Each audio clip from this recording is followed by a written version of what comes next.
عمران خان کے ساتھ جو ہماری بات چیت ہوئی ہے اس میں انہوں نے بہت دکھ کا اظہار کیا کہ جب میں 2 سال سے زیادہ ہو گئے کہ میں جیل کے اندر ہوں اور باہر میری فیملی کے خلاف خاص طور پر میرے خلاف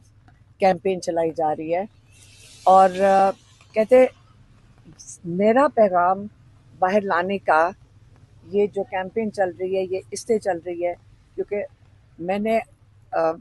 آپ کو اپنا پیغام دیا، اور آج سے نہیں کافی عرصے سے آہستہ آہستہ انہوں نے وہ پیغام دیا جو باقی کوئی اس کا بوجھ نہیں اٹھا سکے۔ یہ انہوں نے آج کہا، یہ عمران خان کے میں الفاظ بتا رہی ہوں۔ انہوں نے کہا کہ جب کوئی اور بوجھ نہیں اٹھا سکا تو ہم نے یہ پیغام میں نے اپنی بہن کو دیا